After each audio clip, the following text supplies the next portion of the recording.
အားလုံးပဲမင်္ဂလာပါဆရာတို့ Click Top Engineering Open Lecture Series ကနေပြန်လည်ကြိုဆိုပါရစေဆရာနာမည်ကတော့ဆရာသိမ်းမြထိုက်ပါဆရာပေးနေတဲ့ဘာသာရပ်ကတော့ Mechanics ဘာသာရပ်ဖြစ်တယ်အဓိကရွေးချက်ကတော့ International A Level မှာ Further Max ဖြစ်တဲ့ဒီကျောင်းသားကျောင်းသူတွေအတွက်အရေးကြီးတဲ့ဘာသာရပ်ကိုOpen Lectures ပေးဖို့ရယ်နောက် Engineer နဲ့သိပ္ပံပညာရပ်နယ်ပယ်မှာအရေးကြီးတဲ့အခြေခံဘာသာရပ်ဖြစ်တဲ့ Mechanics ကိုဆရာတို့က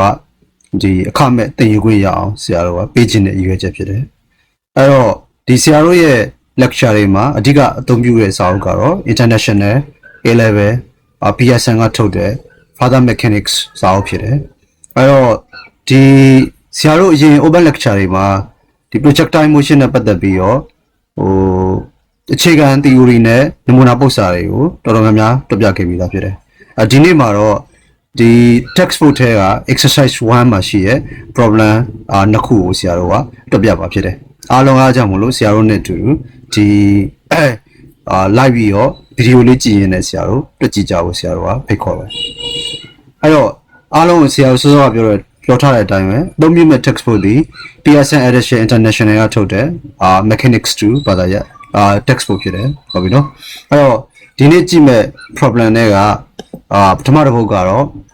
ဒီ exercise 1A မှာရှိတဲ့ problem number 1ဖြစ်တယ်အဲ့တော့ problem number 1ကိုအားလုံးကြည့်လိုက်ရအောင်problem number 1ကိုဆရာတို့ဖတ်ကြည့်မယ်ဆိုရင် a particle is projected horizontally at 20 meter per second from a point 8 meters above the horizontal ground it lands on the ground 5 seconds later find a the value of h b the horizontal distance traveled between the time the particle is projected and the time it hits the ground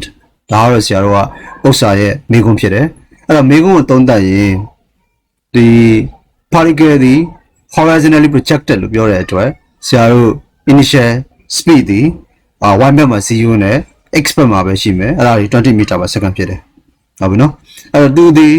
မြေပြင်ကနေ h meter အမြင့်ကနေပြစ်လိုက်တာဆိုတော့ဒါဆိုမြေပြင်ကိုကျတဲ့အချိန်မှာ y ဘက်က distance တွေအဲ့ဒီ height h နဲ့ညီရပါဟုတ်ပြီနော်အဲ့ဒါပြီးမြေပြင်ကိုကျကိုသူကြာချိန်5 second ပေးထားတယ်မေးတာကစောစောကပြောတဲ့ height h ကိုမေးတယ်အဲ့တော့ height h ဒီ y ဘက်က distance ဖြစ်တဲ့အတွက် y ဘက်က equation ကိုဆရာတို့သုံးပြီးတွေ့ရမှာပေါ့ဟုတ်တယ်နော်အဲ့နံပါတ် b ကကြတော့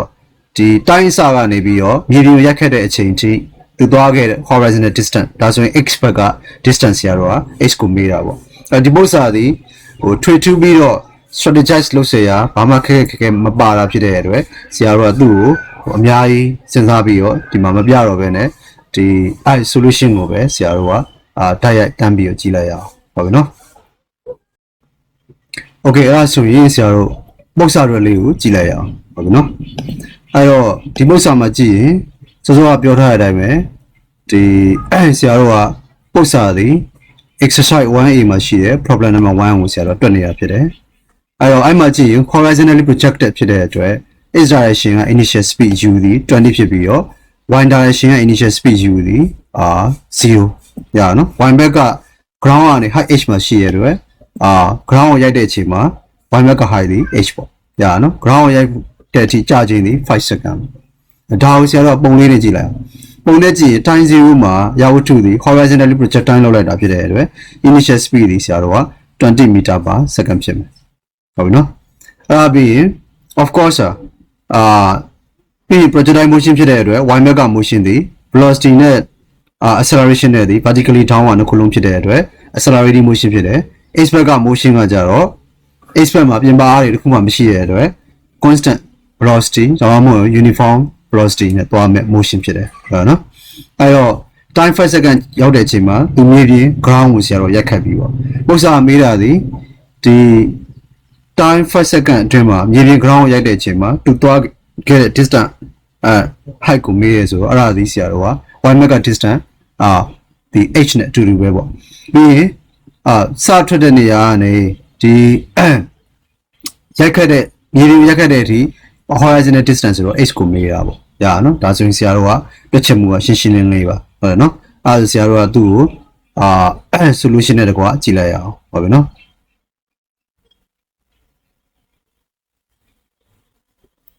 အဲ့တော့ a က h ကိုမေးပြီးတော့b က x ကိုမေးတယ် h ဒီ y back က distance ဖြစ်တဲ့အတွက် y direction မှာကြည့်ရင် initial speed u က 0 acceleration ဒီ 9.8 meter per second square time ဒီ5 second ဒါဆိုရင် y is equal to h is equal to constant acceleration motion equation ဖြစ်တဲ့ ut plus half 80 square နဲ့ဆရာတို့တွက်လို့ရတယ်u က 0 time of 5 acceleration 9.8 time of 5အဲ့ဒါကိုတွက်လိုက်ရင်ဆရာတို့ကပတ် a ဘက်ကအဖြေအတွက်ဆရာတို့ဘယ်လောက်ရလဲဆိုလို့ရှိရင်ဆရာတို့ရဲ့အဖြေဒီ122.5 meter ရတယ်ဒါနော်ပတ် b ဘက်ကဒီစကနေပြီးတော့မြေပြင်ပေါ်ရိုက်တဲ့အထိ horizontal distance ဆိုတော့ x direction ကနေရှာမယ် x direction မှာ initial speed u ဒီ20 meter per second ဒီဘက်က motion ဒီ constant speed motion ဖြစ်တဲ့အတွက်ဆရာတို့ရဲ့ distance equation ဒီ x is equal to ut နဲ့ရှာလို့ရတယ်ဒါဆိုရင် u က20 meter per second time က5 second ဆိုတော့ဒီနံပါတ်ပတ် b အတွက်အဖြေဒီဆရာတို့ဘယ်လောက်ရလဲဆိုလို့ရှိရင်100 meter per second ဖြစ်တယ်ဟုတ်ပြီနော်အဲ့တော့ဆရာတို့ကဒီပု္ပ္ပာမှာတော့တခြားဒီထူလက်တွေ့ sense ကိုလုံးမပြတော့ဘူးအဲ့ဒါဘာကြောင့်လဲဆိုလို့ရှိရင်ဆရာတို့ရဲ့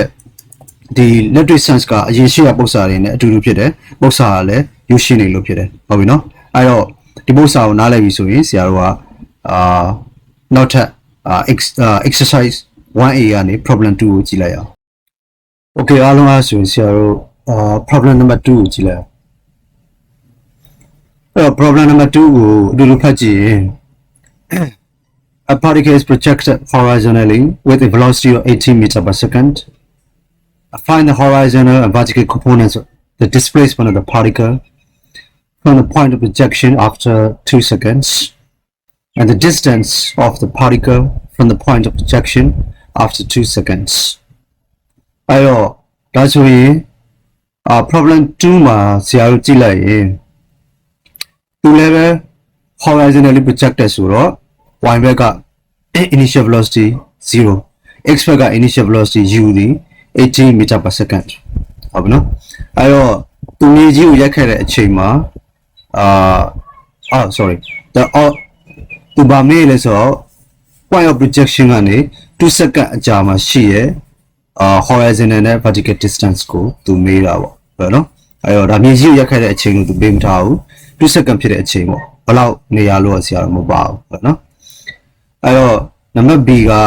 the distance of the particle from the point of projection after 2 seconds 2 second မှာရှိရဲ့ point of projection ကနေစထွက်လာတယ်2 second နဲ့ဂျားထဲမှာရှိရဲ့ distance ဒါကကြာဘာပြောချင်တာလဲဆို straight line distance ဆိုဆရာတို့ကသူ့ straight line နဲ့ဆရာတို့ကတိုင်းပါရဟုတ်နော်အဲ့တော့ဒီမှာတစ်ခုပဲ A မှာဖတ်လို့ရှိရင်2 second နေမြေကြီးကိုရိုက်ခတ်တဲ့အချိန်ကိုမပါအောင်နော်အဲ့ဒါဆရာစောစောက solution ပြင်ထားတော့အဲ့ဒီ check ကိုရုပ်ရည်သတိထားပြီးတော့မေ့သွားလို့ပေါ့ never mind ဆရာတော့ပုံမှာပဲမှားတာပေါ့နော်အဲ့ဒါလေးဆရာတို့တစ်ချက်တူကြည့်လိုက်ရအောင်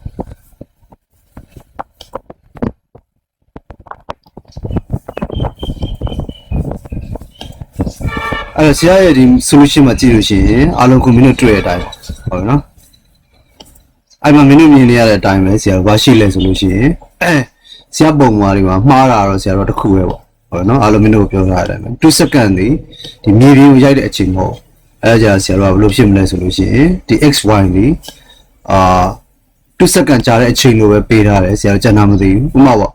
အဲ့အချိန်ဒီဆရာတို့ကဒီနေရာလို့ဆိုပါတော့ဟုတ်နော်ဒီ2 second ကြာတဲ့အချိန်မှာအဲ့နေရာကိုရောက်နေလို့ဆိုပါတော့အဲ့တော့ဒါ t is equal to 2 second မှာသူအဲ့နေရာကိုရောက်နေတယ်ဒါနော်အဲ့ဒါသူမေးတာဘာမေးလဲဆိုတော့ဆရာတို့ဒီ horizontal နဲ့ vertical distance ကိုမေးတယ်အဲ့တော့ဆရာတို့ကဘာကိုသိချင်တာလဲဆိုတန်ဖိုးပေါ့ဒါ horizontal distance x ပေါ့ဟုတ်ပြီနော်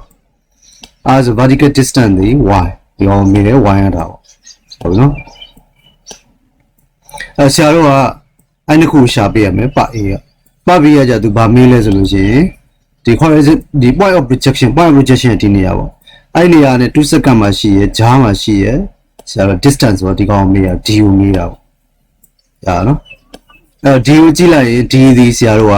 မင်း example မှာတွက်ခဲ့တဲ့အတိုင်းပဲ Pythagoras theorem ရကြည့်ရင် x square plus y square နဲ့ d square နဲ့ညီရမယ်ဆိုလိုတဲ့ဘောကပတ် A ကနေ horizontal distance နဲ့ vertical distance ကိုရခဲ့ပြီးရင်ဒီသူ့ရဲ့ point of projection နဲ့ time 2 second ကြောင့်မှာ particle ရောက်နေတဲ့ distance ကိုဆရာတို့ကတန်းပြီးရှာလို့ရတယ်ဟုတ်တယ်နော် ဒီပု္ပ္ပစာမှာကြည့်လိုက်ရင်ဆရာတို့ကသူဒီ horizontal projection လို့ပြောတဲ့အတွက်စထွက်မှာ y initial velocity မရှိဘူး x ဘက်မှာပဲ initial velocity 80 meter per second ပါစထွက်မယ်ကျန်တာကတော့ဆရာတို့အတူတူပဲ x ဘက်က motion ဒီ constant speed ဖြစ်တယ် y ဘက်က motion ဒီ constant acceleration ဖြစ်တယ်ဒါကတော့ projectile ရဲ့ပုံမှန်ပေါ့ဟုတ်လားနော်အဲ့တော့အဲ့ဒါဆိုဆရာတို့က solution ကိုတစ်ချက်ကြည့်အောင်အဲ့တော့နောက်တစ်ချိန်ထပ်ပြောရရင် exercise 1A ကနေ problem 2ကိုလုပ်နေတယ် x direction မှာinitial velocity 80 meter per second time 2 second မှာဆရာတို့ရှာခိုင်းတယ်y direction မှာဆိုလို့ရှိရင် initial velocity u = 0အဲ့ဒါ horizontal projectile မို့လို့ sorry ဟုတ်နော်စထွက်မှာ horizontally projected ဖြစ်လို့မို့လို့အဲ့တော့ a က time 2 second မှာရှိရ horizontal နဲ့ vertical distance ကိုရှာခိုင်းတယ် b ကကြတော့သူ့ရဲ့ point of projection ကနေ2 second မှာရောက်နေတဲ့နေရာ d ကိုရှာခိုင်းတယ်ဒါကတော့ဒီပု္ပ္ပစာက very straightforward ဖြစ်တယ်ဘာမှသိတွေးစရာမလိုအဲ့ဒါမျိုး x direction ကိုကြည့်လိုက်ရင် motion မျိုးစားသည် constant speed motion ဖြစ်တယ်အဲဒါကြောင့်မလို့ဆရာတို့က x direction မှာရှိတဲ့ horizontal distance ကို x is equal to ut နဲ့ရှာလို့ရတယ်u က 18 meter per second t က 2 second ဒါဆိုဆရာတို့ရဲ့ x သည် 36 meter ရဟုတ်နော်အဲ့တော့ y direction မှာဆိုရင်ကြတော့ motion မျိုးစားသည် constant acceleration ဖြစ်တယ်initial speed က u = 0 acceleration က 9.8 meter per second square ဒါဆိုဆရာတို့က y direction က constant acceleration motion ရဲ့ distance equation ဖြစ်တဲ့ ut plus half ut square နဲ့တွက်လို့ရတယ်ဒါနော်အဲဒါဆရာတို့ဘာရမလဲဆိုတော့ u = 0 t = 2 sorry ဒါဆရာတို့ a နော် ut plus half 80 square နဲ့တွက်လို့ရတယ် a တန်ဖိုးကဘယ်လောက်လဲဆို 9.8 ဒါနော် time က 2အဲ့ဒါကိုရှင်းလိုက်ရင်ဆရာတို့ 90.6 meter ရတယ်ဆရာတို့ရဲ့အဖြေသည် horizontal distance သည်ဆရာတို့ဒီကောင်ပေါ့အဖြေရဟုတ်နော်36 meter x က now vertical distance သည် 90.6 meter ဒါအဖြေပေါ့ဆရာဒါဆိုဒါတွေရဲ့ပတ် A အဖြေပေါ့အဲ့ပတ် B ကိုကြည့်အောင်ပတ် B ကကြာသူကဘာကိုရှာခိုင်းတာလဲဆိုလို့ရှိရင် point of projection ကနေတိုင်းတစ်စက္ကန့်မှာရောက်နေတဲ့နေရာအထိအကွာအဝေးအဲ့တော့ပုံမှန်မြင်တဲ့ဒီ D ပေါ့ D သည်D ရဲ့ y x ရဲ့သည် right angle triangle ဖြစ်တဲ့အတွက် Pythagoras theorem သုံးလို့ရတယ်ဒါဆိုရင်ဆရာတို့က d square သည် a square plus 1 square ဖြစ်မယ်ရအောင်နော်အဲဆိုလို့ရှိရင်ဆရာတို့ d square သည် 36 square plus 90.6 square ရအောင်နော်အဲဆိုဆရာတို့က x က 36 pi ရဲ့အဖြေကိုထည့်မယ် y က 90.6 အဲဆိုရင် d ကိုလို့ချင်းဘာလုပ်မလဲဆိုတော့ဒီကောင်ကိုဒီဘက်လာလို့ရှိရင်ဆရာတို့က square root ပေါ့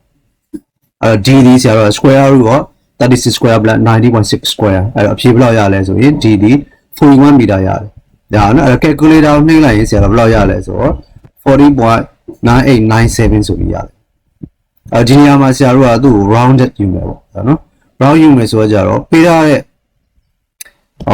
ဒီဆရာတို့က two significant digit ပဲယူလို့ရှိရင်ဆရာတို့ကဒီdecimal တနေရာထိကြည့်ပေါ့။တနေရာထိဒီ 0.5 တဲ့ကျော်နေရာဖြစ်တဲ့အတွက်ဆရာဖြေဒီဘယ်လောက်လဲဆိုရင်41 meter ဖြစ်တယ်ဟုတ်ပြီနော်အဲ့တော့ဒါဆိုရင်ဆရာတို့ရဲ့ vertical distance ဒီ sorry point of projection ကနေတိုင်းတစ်စက္ကန့်မှာရှိတဲ့ distance ဒီဆရာတို့ဘယ်လောက်ရလဲဆိုရင်41 meter ရတယ်ဟုတ်ပြီနော်အဲ့မှာကြည့်ရင်ဒီပု္ပ္ပစာမှာဆိုရင် horizontal distance x ကပို့ပြီးရရှိတယ်36 meter ရနော်အဲ့တော့အဲ့ဒါကဒီတိုင်း2စက္ကန့်မှာပေါ့ညာနော်ဒီထားအမှာကတိုင်းကြာလာတာနဲ့အမြ y ဘက်ကဘာနဲ့သွားလဲဆိုလို့ရှိရင်ဒီမှာ t square နဲ့သွားတယ်ညာနော် square function သွားတယ်ဒီဘက်ကဆရာရဲ့ h displacement ကဘာနဲ့ပဲသွားလဲ t နဲ့ပဲသွားတယ်ဆိုတော့နောက်ထပ်တိုင်းကြာလာရင် y ဘက်ကပြောင်းလဲခြင်း square နဲ့ပြောင်းတာဖြစ်တဲ့အတွက်သူဟိုဖြစ်လာနိုင်တယ်တိုးတဲ့နှုံးမြင့်လာဒီဘက်ကt နဲ့ပဲထားရသွားတာဖြစ်တယ်တိုးတဲ့နှုံးလေးကိန်းနေပဲနော်ကိန်းလေးဆိုတော့ဆရာတို့ကကိန်းလေး u နဲ့ပဲ t စနဲ့သွားတယ်တစ်ထပ်နဲ့ပဲကြာနော်အဲ့ဒါလေးကိုဆရာတို့ကသတိမူမယ်ဟုတ်ပြီနော် okay အဲ့ဆိုရင်ဒါက problem 2ရဲ့ solution ဖြစ်တယ် okay အားလုံးဒီနေ့ဗီဒီယိုလေးမှာတော့ဆရာတို့က exercise 1A က problem 1 နဲ့ 2ကိုကြည့်ခဲ့တာဖြစ်တယ်နောက်ထပ်ဗီဒီယိုတွေမှာတခြားဒီ exercise 1A ကကျန်တဲ့ပုံစံတွေကိုဆက်လက်ပြီးတော့တွက်မှာဖြစ်တဲ့အတွက်ဆရာတို့ channel ကို subscribe လုပ်ပြီးတော့ဗီဒီယိုလေးနဲ့အတူ like ပြီးတော့လေ့လာကြဝင်ရတဲ့အတွက် အားလုံးကိုဖိတ်ခေါ်ရင်းနဲ့ဆရာတို့နှုတ်ဆက်ပါတယ်အားလုံးမင်္ဂလာပါ